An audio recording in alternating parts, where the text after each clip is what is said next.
आदिवासी कुटुंबांना शबरी आवास योजनेचा लाभ मिळावा, घरकुल मिळावे आदी प्रमुख मागण्यांसह कोपरगाव तालुक्यातील आदिवासी समाजाचे विविध प्रलंबित प्रश्न सोडवण्यासाठी एकलव्य संघटना महाराष्ट्र राज्य कोपरगाव यांच्या वतीने कोपरगाव तहसील कार्यालयासमोर बेमुदत साखळी उपोषणाचे हत्यार उपसण्यात आले होते। सदर उपोषणाचा आज 4था दिवस होता। या सुरू असलेल्या उपोषणस्थळी आज तालुक्याचे आमदार आशुतोष काळे यांनी उपोषणकर्त्यांची भेट घेत त्यांच्या समस्या अडीअडचणी जाणून घेऊन त्याबाबत सविस्तर चर्चा करत त्यांच्या विविध मागण्यांचा योग्य पाठपुरावा करून त्या सोडवण्याचे आश्वासन दिल्यानंतर व आमदार आशुतोष काळे यांच्या मध्यस्थीने तसेच तहसील, नगरपालिका व पंचायत समितीच्या वतीने लेखी आश्वासनानंतर उपोषणकर्त्यांनी आपले उपोषण स्थगित केले आहे। नायब तहसीलदार प्रफुल्लिता सातपुते व पंचायत समिती व नगरपालिका अधिकारी यांच्या हस्ते ज्यूस पीत सदर साखळी उपोषण स्थगित करण्यात आले आहे। दरम्यान यावेळी उपस्थित असलेले तहसील, नगरपालिका व पंचायत समितीच्या अधिकाऱ्यांसोबत आमदार आशुतोष काळे यांनी चर्चा करून आदिवासी बांधवांचे प्रश्न मार्गी लावण्याच्या सूचना केल्या आहेत। यावेळी एकलव्य संघटना महाराष्ट्र राज्याचे प्रदेश महासचिव किरण ठाकरे, कोपरगाव तालुका अध्यक्ष उत्तम पवार, कार्याध्यक्ष निलेश ठाकरे यांच्यासह एकलव्य संघटना महाराष्ट्र राज्य कोपरगावचे विविध पदाधिकारी, सदस्य, विविध गावातील आदिवासी बांधव, महिला भगिनी, राष्ट्रवादी काँग्रेसचे पदाधिकारी, कार्यकर्ते, नगरपालिका, तहसील, पंचायत समितीचे अधिकारी, कर्मचारी मोठ्या संख्येने उपस्थित होते। कोपरगाव एक्सप्रेस न्यूजसाठी सुनील ससाने, कोपरगाव। आज या ठिकाणी आदिवासी समाजाच्या म्हणजे बंधू भगिनींच्या वतीने बेमुदत साखळी उपोषण या ठिकाणी होतंय। त्यांच्या विविध मागण्या त्यांनी मला या ठिकाणी सांगितल्या। ते प्रामुख्याने त्यांचं जे काही शेड्यूल ट्राईबमध्ये त्यांना आरक्षण मिळालेलं आहे, याच्यामध्ये इतर समाजाची मागणी आहे आम्हाला शेड्यूल ट्राईबमध्ये आरक्षण मिळावं, याच्या विरोधात हे उपोषण आहे। तसेच आदिवासी बांधवांच्या ज्या अनेक समस्या आहे, प्रामुख्याने त्याच्यामध्ये जातीचा दाखला मिळणे, दुसरं घरकुल मिळणे, तिसरं ज्या काही जमिनीवर ते राहतात ती जमीन त्यांच्या नावावर करणे किंवा राहण्यासाठी जमीन उपलब्ध करणे, किंवा ज्या काही आदिवासी बांधवांच्या वस्त्या आहे तिथे वीज पुरवठा मिळणे किंवा रस्ता असेल, गटारी असेल, ज्या काही नागरी भागामध्ये सुविधा मिळतात तशा त्यांच्याही भागामध्ये सुविधा मिळणे। तसेच जे सर्वात महत्त्वाचा विषय जो मी देखील मांडला आणि आपल्या राज्याचे उपमुख्यमंत्री आदरणीय अजितदादा यांनी देखील तो मान्य केला, आद्यपुरुष एकलव्य यांचं एक स्मारक आपल्या तालुक्यामध्ये झालं पाहिजे, यासाठी ते निधी उपलब्ध करून देणार आहे आणि स्मारकाची त्यांची मागणी आहे। तर या सर्व विविध मागण्यांसाठी त्यांचं उपोषण चालू आहे। याच्यावर माझं काम तर निश्चितपणाने चालू आहे, कारण की ठक्कर बाप्पा योजनेतून 8,81,00,000 एवढा निधी मी मंजूर करून आणलेला आहे। तो त्या गावामधल्या आदिवासी बहुल वस्तीमध्ये त्या ठिकाणी खर्च होणार आहे, पण त्याच्या माध्यमातूनही काही कामं होणार आहे।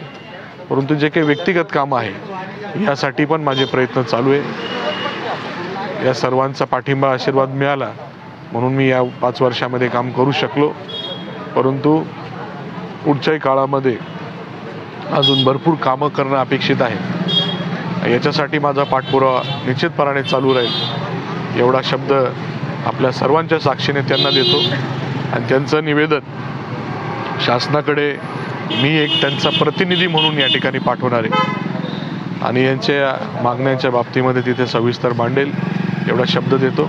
धन्यवाद। गेल्या 24 सप्टेंबरपासून कोपरगाव तालुक्यातील विविध प्रश्न आणि राज्याचा सगळ्यात आमचा जिव्हाळ्याचा प्रश्न की आदिवासींमध्ये इतर कोणत्याही जाती जमातीचा समावेश करू नये, या मागण्यांसाठी आम्ही इथं उपोषणाला बसलेलो होतो। साखळी उपोषण होतं। दररोज एक गाव याप्रमाणे तालुक्यातील सर्व गावातील आदिवासी ह्या उपोषणाला बसत होते। तर ह्या उपोषणाच्या अनुषंगाने विविध सामाजिक संघटनांनी आणि स्थानिक जे अधिकारी जे आहे त्यांनी देखील खूप प्रतिसाद सकारात्मक पहिल्या दिवसापासून दिलेला होता.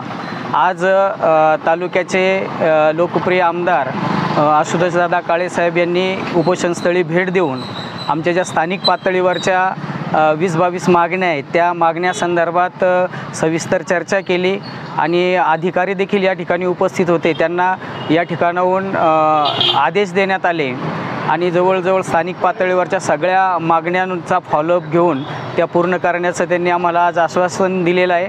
त्याचबरोबर आदिवासींमध्ये इतर कोणत्याही समाजाचा समावेश होऊ देणार नाही आणि आदिवासींना आवश्यक असलेला बजेट कायदा विधानसभेमध्ये मंजूर करण्यासाठी प्रयत्न करूया.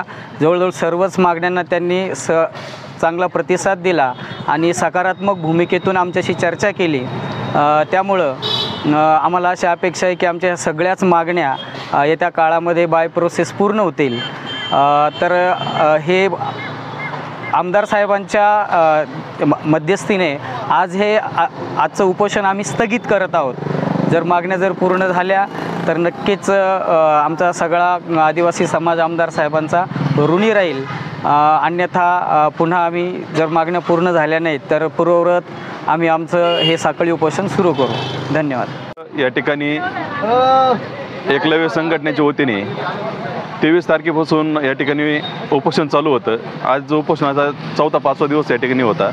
एकलव्य संघटनेच्या वतीने एकलव्य संघटना संस्थापक अध्यक्ष शिवाजीराजे ढवळे साहेब, त्याचबरोबर महासचिव किरणजी ठाकरे सर यांच्या माध्यमातून उपोषण साखळी उपोषण या ठिकाणी कोपरा तालुक्यात या ठिकाणी चालू होतं. तर आमच्या प्रमुख मागण्या ह्या होत्या का आदिवासीमध्ये घुसखोरी करणारे जे कोणी असतील त्यांच्या विरोधात या ठिकाणी उपोषण चालू होतं. का आदिवासीमध्ये कोणत्याही समाजाला आरक्षण देऊ नये ही सगळ्यात प्रथम मागणी होती. त्याचबरोबर या ठिकाणी आदिवासींचं आराध्य दैवत भगवान एकलव्य यांचं स्मारक कोपरा तालुक्यामध्ये थाटामाटात उभं राहावं या मागणीसाठी हे उपोषण या ठिकाणी घेण्यात आलं होतं. त्याचबरोबर आदिवासी समाजाची मुलं हे 40-40 किलोमीटर कोपरामध्ये या ठिकाणी कॉलेजसाठी येतात. तर या ठिकाणी आदिवासींच्या मुलांसाठी भव्य असं वसतिगृह व्हावं ही प्रमुख मागणी कोपरा आदिवासींच्या वतीने या ठिकाणी घेण्यात आली. त्याचबरोबर आमचे जे आदिवासी बांधव आहेत हे परंपरागत गेल्या 70-80 वर्षापासून पूर्वजांपासून त्या ठिकाणी राहतात. तरी त्या ठिकाणी राहत असलेल्या जागा त्यांच्या नावे नाही आहेत. ती प्रमुख मागणी आम्ही घेऊन या ठिकाणी बसलो होतो का प्रमुख आमच्या ज्या ठिकाणी आदिवासी राहतात ते घरकुल किंवा त्यांची जागा नियमित करण्यात यावी या मागणीसाठी उपोषण होतं. त्याचबरोबर या ठिकाणी गायरान जमिनी असतील, गाळपेरे असतील, वन विभागाच्या जमिनी काढलेल्या असतील, इरिगेशन जागा असतील या ज्या ठिकाणी आमच्या आदिवासींनी अतिक्रमण केली त्या त्यांच्या नावे करण्यात यावे या मागण्या होत्या. त्याचबरोबर इंदिरानगरमधले आमच्या मीनाताई आहेत ते वर्षभरापूर्वी त्यांचे मिस्टर त्या ठिकाणी एक्सपायर झाले आणि आपल्या पालिकेमध्ये तिला कामाला घेतलं. त्यावेळेस जे गोसावी साहेब CEO गोसावी होते त्यांनी शब्द दिला होता की त्यांना आम्ही परमनंट करू. आज त्यांना वर्ष पूर्ण झालेलं आहे तरी त्या ठिकाणी त्यांना परमनंट ऑर्डर दिलेली नाही आहे. म्हणून तो एक विषय या ठिकाणी घेण्यात आला. शबरी आवास योजना असतील, ठक्करवाप योजना, धारणगाव सारख्या ठिकाणी गेल्या 5-6 वर्षापासून त्या ठिकाणी आदिवासी समाज हा ग्रामपंचायतला सतत लेटर देत असतो, निवेदन देतो का त्या ठिकाणी आदिवासींच्या ज्या महत्त्वाच्या योजना आहेत त्या त्यांना लागू कराव्यात. म्हणून त्या ठिकाणी तो एक मुद्दा होता आणि अशा संपूर्ण मुद्दे आज वेगवेगळ्या. त्याचबरोबर ठक्करवाप योजनेतील आलेला तालुक्यात जो पैसा आहे तो लवकरात लवकर प्रत्येक गावामध्ये वर्ग करावा, त्या ठिकाणी त्या योजनेचा लाभ आदिवासींना मिळावा या प्रमुख मागण्यांसाठी आज या ठिकाणी साखळी उपोषण चालू होतं. आणि आज प्रमुख पाहुणे म्हणून एकलव्य संघटनेचे महासचिव ठाकरे सर या ठिकाणी उपस्थित होते. त्याचबरोबर आजच्या उपोषणस्थळी जे तालुक्याचे आमदार आहेत आशुतोषदादा काळे त्यांनी या ठिकाणी येऊन, त्याचबरोबर तहसीलदार सातपुते मॅडम, त्याचबरोबर BDOच्या प्रमुख पदाधिकाऱ्यांच्या हस्ते या ठिकाणी आम्हाला लेखी आश्वासन देण्याचं त्यांनी कबूल केल्यानंतर आजचं हे उपोषण गेल्या 23 तारखेपासून चालू असताना आदिवासी समाजही भरपूर या ठिकाणी उपस्थित होता. मी मनापासून त्यांचे आभार व्यक्त करतो. एकलव्य संघटनेच्या वतीने आभार व्यक्त करतो.